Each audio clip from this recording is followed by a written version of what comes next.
Добрый день, уважаемая комиссия. Меня зовут Винокурова Нараяна. Я учусь в 6 классе средней общеобразовательной школы номер 10 имени Дмитрия Георгиевича Новопашина. Тема моей исследовательской работы – сопоставление образа лягушки в русских и якутских сказках. Структура моей работы – введение, основная часть, выводы, приложения. Проблема. Большое количество моих сверстников не знакомы с образом животных в народных сказках. Актуальность моей работы. В современном мире трудно себе представить человека, который не любил бы сказки и все, что с ними связано. Ведь сказки – это необыкновенный мир, дышащий нашими мечтами и фантазиями. В детстве сказки нам читали на ночь наши родные и близкие. Эти ночи были пропитаны магией и волшебством. От этих воспоминаний веет теплотой.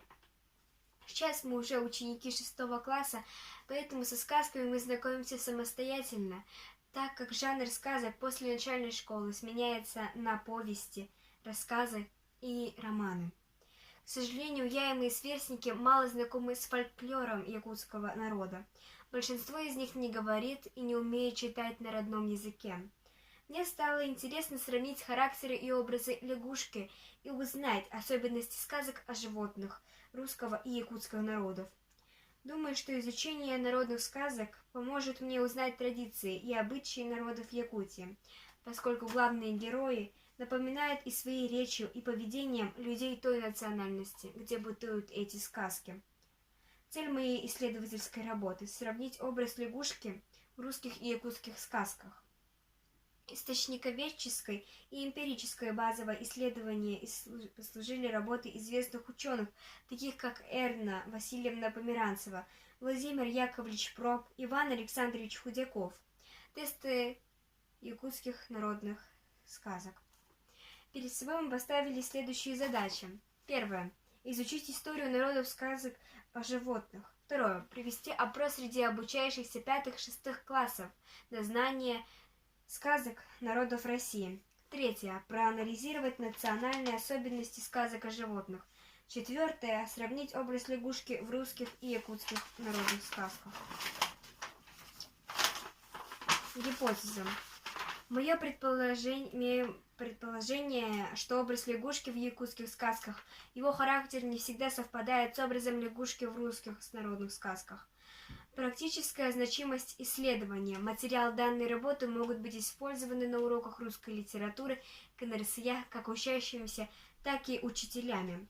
Мое предположение о том, что современные дети мало знакомы со сказками народов России, подтвердил опрос, проведенный среди обучающихся 5-6 классов. Он показал, что 100% опрошенных знают русские народные сказки. С якутскими сказками знакомы лишь 45,5 человек.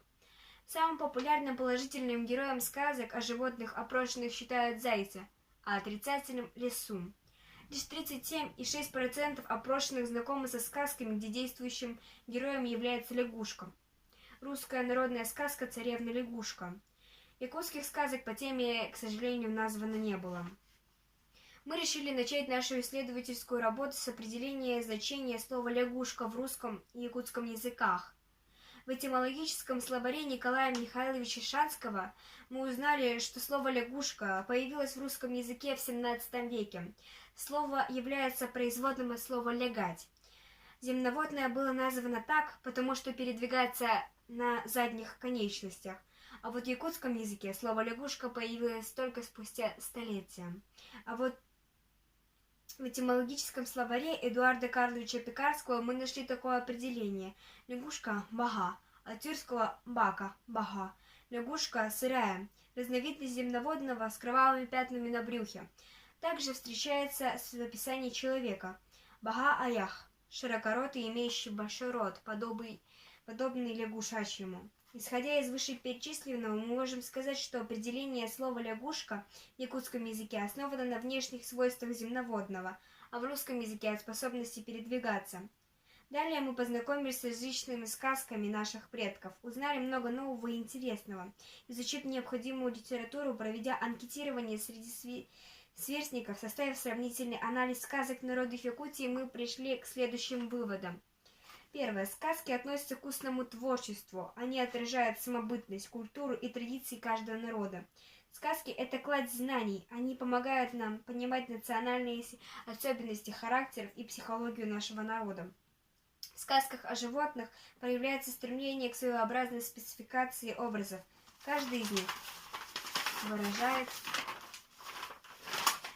выражает определенный обобщенный признак – хитрость, лень, хвастливость, трусость, жадность, и способствует осуждению пороков и прославлению положительных качеств, таких как храбрость, мудрость, старательность, трудолюбие. Второе. Основная задача и предназначение сказки – учить жизни, а именно быть добрыми, смелыми, отзывчивыми, терпеливыми. Сказки помогают отличать, что хорошо, а что плохо, что такое добро и зло. Третье. Сходство образа лягушки в якутских и русских народных сказках. В русских сказках лягушка фигурирует в роли символа трансформации в прекрасную деву, царевна-лягушка. В якутской сказке лягушка – мифическое существо, которое перемещается по 3 священным мирам – лягушка-госпожа. Также лягушка фигурирует в русских и якутских сказках в роли обычного земноводного. Различные образы лягушки в якутских и русских народных сказках. В русских сказках лягушка чаще всего жертва. Ее обижают как большие звери, так и маленькие насекомые. В якутских сказках объясняется причина внешнего вида лягушки. Она смышленная и хитрая. Производные слов лягушка в данных народах различаются. Таким образом, различаются и сходства, и образы лягушки можно объяснить.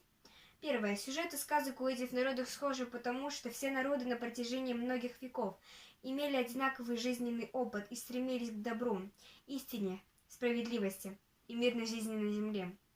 Второе. Различия объясняются разными мировоззрениями, национальными особенностями характеров. Благодарю за внимание.